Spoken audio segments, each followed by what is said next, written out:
We're now almost 2/3 of the way through the HotelPlanner Tour season. With the Mallorca Grand Final firmly in sight, the hunt for valuable ranking points is really on, with the Emerald Isle the next focal point for our 2025 contenders. The Irish Challenge has been something of a lucky charm, with every champion since 2019 going on to secure their DP World Tour playing privileges for the following year.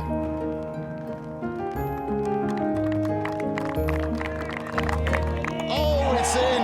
What a two for Todd Clements.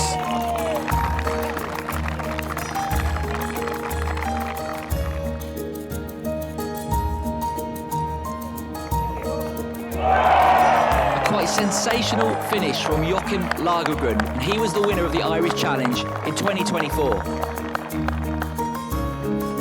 And more memorable moments are expected for the 10th edition of this event. We're in County Meath, with Killeen Castle on hosting duties for the very first time, though this spectacular layout might look familiar. It played host to the 2011 Solheim Cup. Measuring 7,700 yards from the back tees, the Jack Nicklaus signature course is not only one of the longest on tour, but also statistically ranked as one of the hardest in world golf. A stern test lies in wait then, but at least one of the local lads is certainly up for the challenge. I'm from Ireland and I'm extremely proud to be Irish, and any time I get to come back here is always amazing, you know. And the more I'm not in Ireland, the more I'm grateful for being Irish, you know. So it's great to be back this week in such a great venue. Kennedy hasn't spent much time at home of late. He turned pro last year and gained full HotelPlanner Tour status by making the cut at the final stage of the DP World Tour Q School. Since then, he's collected 5 top 20s from 16 events at which he's pegged it up, and found himself in 26th position on the Road to Mallorca. It's been good. It's been full of learnings. A lot different amateur golf, a lot more intense, a lot more full on. But you know, every week's a learning week, and I've taken quite a lot of big learnings from this year compared to what I thought I would learn. So now it's been good, and I'm progressing in the right direction and getting better and better every week, every month. And you know, the rankings show that, and I'm in a really good position, really strong position to get a DP World Tour card at the end of the season.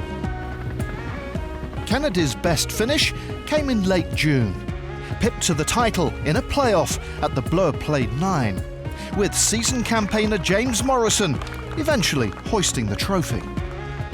It was one of those weeks I was training in the right direction, playing really good golf, and you know, in the first round I shot 60, and it didn't feel like it was not coming. Like, it felt like there was a good round coming, but obviously to shoot 60 in a professional event in your first year is something, you know. It's not a lot of people do that. Not a lot of professionals have shot 60 in their lifetime. So to be able to do that and then continue that with a bit of form throughout the week was great. Would have been nice to win, but at the same time, you've got to look back and tell yourself that it was a good week, and winning isn't easy in this game. You don't win a lot, and you know, you take the learnings and bring them on to the rest of the season. Kennedy has taken plenty of positives from not only that week, but also his first full season as a professional golfer. I think the biggest question when you do turn pro from the amateur level is, can you win at this level? And it's been shown in the last couple of years that the HotelPlanner Tour is as strong as any other tour on the planet, you know? With the guys that have progressed from this tour onto the DP World Tour and the PGA Tour, it's an extremely strong tour, and if you can compete out here, you can compete anywhere. So that just gave me a lot of confidence, knowing that I'd be able to compete and win out here in the near future. Kennedy is part of the current crop of Irish golfers making waves on the world stage. Fellow countryman Liam Nolan was sat 3 places above him in the rankings, having also enjoyed a stellar start to the season.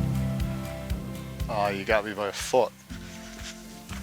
Nothing against you, so this... Numero uno, No, Liam. it was Loser race. Caddies aren't allowed. Yeah. Caddies are not allowed in this interaction.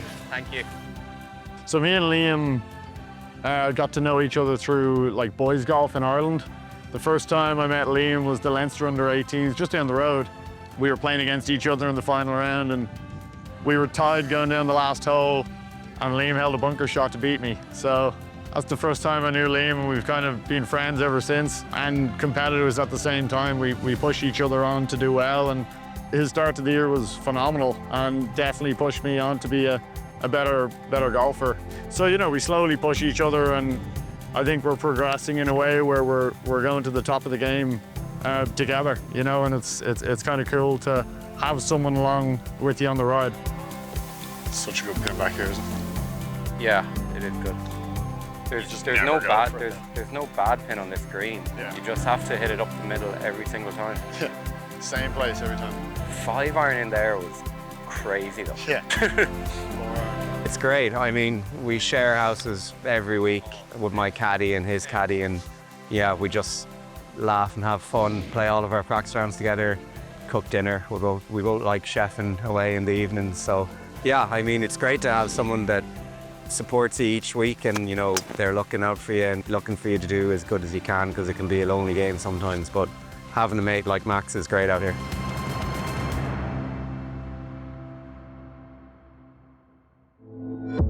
Good friends then, both on and off the course.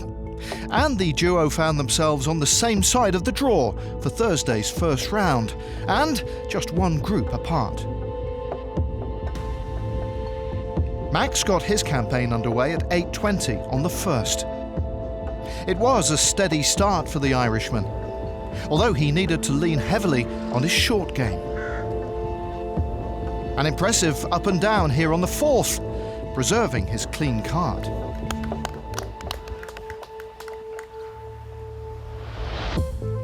Kennedy had to wait patiently for the scoring opportunities, this delightful approach into the par 5 7th hole, setting up his first birdie of the day.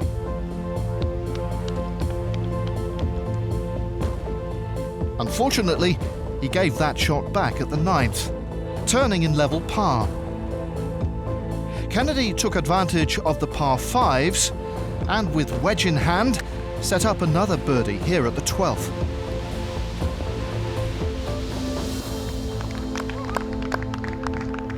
However, he wasn't able to kick on from there. 2 drop shots in his next 4 holes saw him sign for an opening 73, 1 over par, and tied 82nd after day 1. Hit it pretty terribly, to be honest with you, from tee to green, but scrambled well and, you know, kept myself in the tournament. I'm not sure if the scores are going to be too low this week. So the main thing is just to be patient and just stay thereabouts, and, you know, roll in a couple birdie putts when the time is right.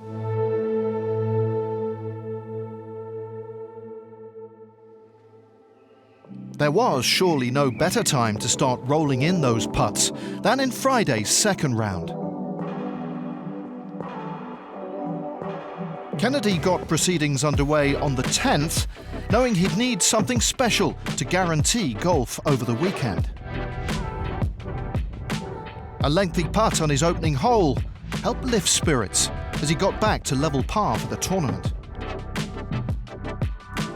However, it was to be an outward 9 he'll want to forget.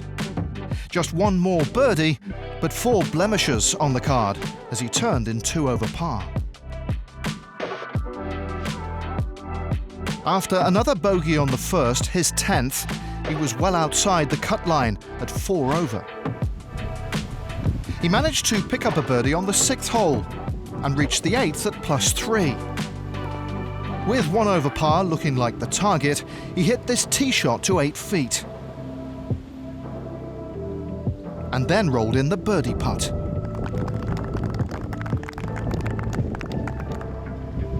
A solid approach into his final hole gave him another look at birdie.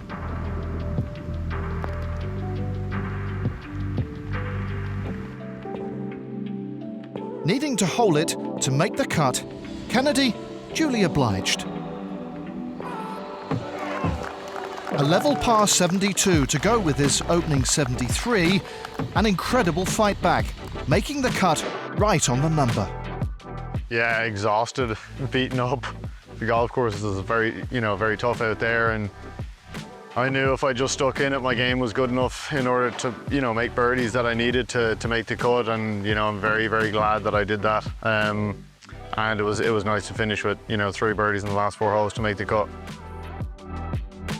Elsewhere, despite how tough the course had been playing, Matt Sharpstein carded a staggering 6 under par second round 66.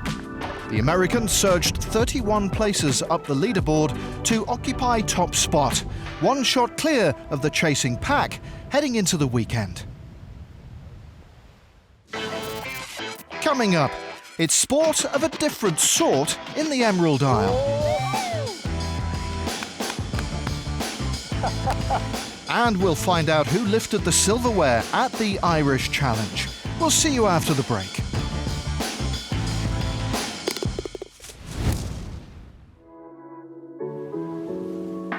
Welcome back to the HotelPlanner Tour. We're in County Meath this time for the 10th edition of the Irish Challenge.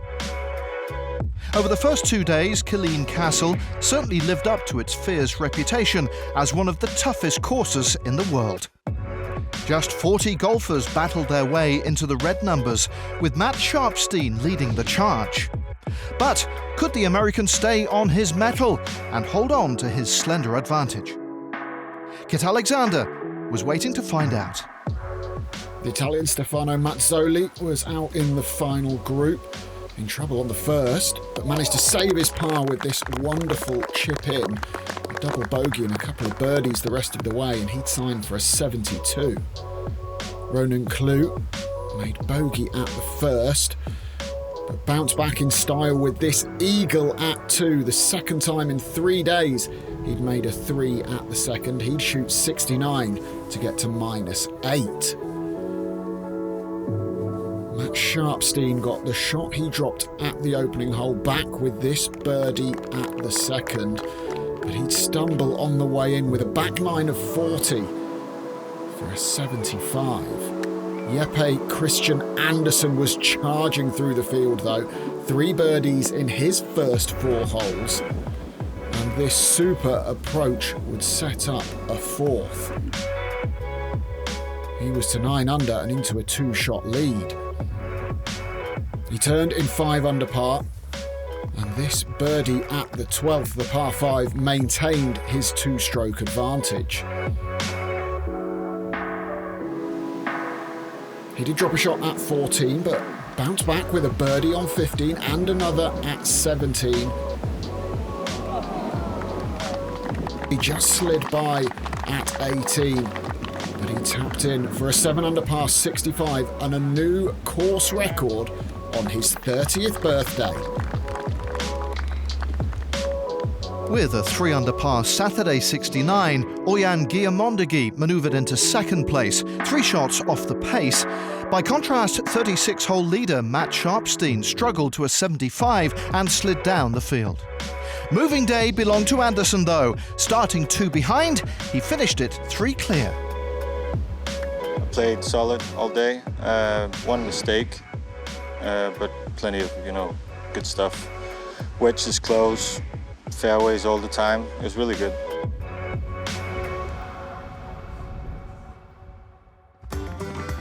Golf might be booming in Ireland, but it's still got a way to go to catch Gaelic football. It's easily the most popular sport, but it's far from simple. We sent 2 of our class of 2025 on a steep learning curve. Julie, here we are in the middle of Dunsany in the heart of Meath in Ireland for the Irish Challenge this week. And we thought it'd be a great idea to show you what real football is, the national sport of Ireland. Gaelic football, exactly. And I think who better to be taught by 7-time All-Ireland champion, Paddy Andrews. So I think it'll be a fun day. So should be fun, I'm excited. Never seen this before. We'll get changed and we'll show you guys some kicks later. Yeah, cool.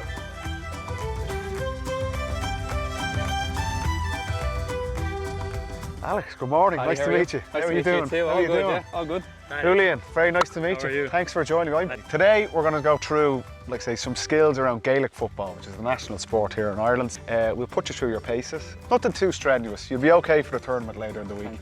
But we're going to work on some skills and hopefully you guys enjoy it. We will, of course. Sound good? Yeah. Gaelic football is our national sport here. It's one of the oldest sports that's played in Ireland. It's played by pretty much every person at some stage in their life through primary school and secondary school, all the way up to elite level. It's a massive part of Irish identity and hopefully the guys get a little bit of a flavour today. It's a pretty fun sport to play and watch. Think for you guys like a bit of a draw. You're just going to curl it in, maybe aim at that post and just drop it in the middle. When you're getting coached by the best ever, it simplifies a lot. Pressure now for me. Shoulders got to aim somewhere. You got to kick it with this part of your foot. So he gives us a good pathway for good kicking. Julian, you've played soccer. You'll be fine. I reckon. I chose golf because I was bad at soccer. Well, this is totally doing it. Take a little bit from the golf, a little bit from the soccer, and then mix it in, and we've got a brilliant Gaelic footballer. And he was a really nice guy. I mean, that definitely feels like who he is has influenced what he's done and not the other way. So it's really cool to see that. That was a mix shank. between. That was a toes, shank. the That was an out of bounds. Yeah, right. I gotta We go have again. to keep that on camera. I gotta We're not get- cutting that out. I'm familiar with it, but I haven't played it now in 12 years. Oh, I'm just getting excuses there. Okay, Julian, here we go. We realised that Julian might have a future in Gaelic. I really enjoyed it. I mean, I got a little lucky out there. Sometimes it's needed. Alex, you're put to shame. I think being Irish, it's just sort of ingrained in your identity. I think it's more than, for Irish people, it's more than just a sport. This is my sport, my national sport. And here I am, being beaten by a Peruvian. He's a big celebrity in Ireland. And it was really nice to meet him. There it is. That was what the camera that was. And that's it. You've completed Gaelic football. That's it What a there now. coach. What a coach. Yeah, 2-1. We have a really good coach. All fun and games, but back now to more familiar territory for our players and the golfing matter at hand. There was a title to be decided at Killeen Castle. Jeppe Christian Andersen taking a 3-shot lead into the final round, aiming to produce a fairy tale finish. But at a course designed by the great Jack Nicklaus, the chasing pack were hoping to find inspiration. Kit Alexander watched the drama unfold. Robert Moran had a birdie here at the 4th on his way to a 69 and a solo 4th finish, and as the leading Irishman, he won the Christy O'Connor Jr. Memorial Trophy and a spot in the Amgen Irish Open on the DP World Tour next month.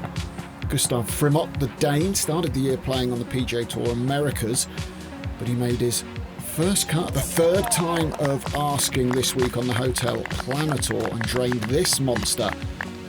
He shot a 71 to finish in a tie for 5th. Our featured player this week, Max Kennedy, just couldn't get anything going. Aside from his late rally on Friday to make the cut, he posted rounds of 75 and 73 over the weekend to finish in a tie for 60th. Oihan Guillamoundeguy started the day 3 behind Andersen. He hit this lovely 3rd shot into the 2nd and will go on to knock that in for his first birdie of the day, though he gave it back at the very next hole. Clue was also in the final group. He made a bogey on 2, but rolled this one in for his first pickup of the day at 4, another red number at 8, and he would turn in 1 under par for the day. The 20-year-old Guillamoundeguy has been trending nicely this year with 5 top 11 finishes. And this was an absolutely stunning tee shot at the par 3 6th. Andersen was going in the wrong direction with a bogey on 4 and another on 6. So as Guillamoundeguy rolled this birdie putt in, he tied him at the top on 10 under par. The Frenchman was in full flow, just like his hair, and he made a birdie on 8. and then clattered into the flagstick on the 9th. A brilliant shot, but incredibly unlucky.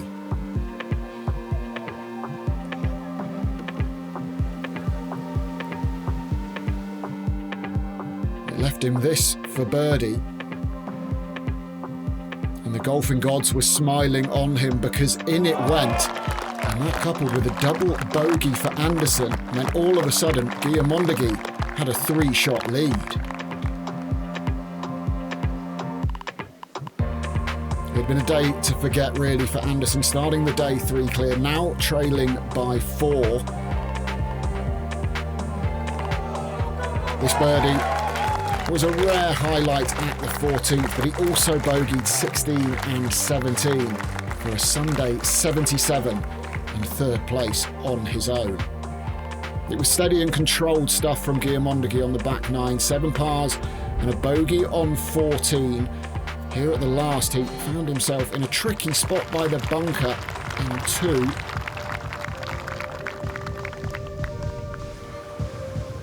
But he had shots to play with. A 2-shot lead at this point. This was his par putt. And in it curled. And the emotion poured out of the young Frenchman as he sealed a first HotelPlanner Tour title, and a massive hug for brother Lilian on the bag. Robert Moran finished as the leading Irishman, clinching that prized Christy O'Connor Jr. Memorial Trophy. It wasn't the happy ending 54-hole leader Jeppe Christian Andersen was hoping for. He slipped down to 3rd. Instead, a young Frenchman was the king of the castle. Yeah, I'm just feeling so proud of myself. Today was not the easiest day. I didn't play really good, but I think I managed super well with my brother. I would like to thank him from my heart. Yeah, he's doing an amazing job with me. Yeah, I love him so much. I would like to thank all the people who are supporting me, and yeah, I'm super proud.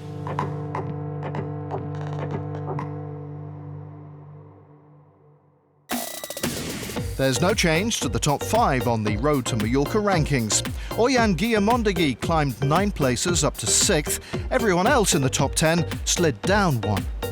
A 5th place finish for Stefano Mazzoli saw him enter the top 20 for the first time since early June. He's up 14 places to now occupy that all-important 20th position as we head towards the final push. And with that, we bid a fond farewell to Ireland. Next on the timetable for the class of 2025, a return to mainland Europe for the Virimäki Finnish Challenge, supported by the Finnish Golf Union. So join us next time as the pursuit of promotion to the DP World Tour continues.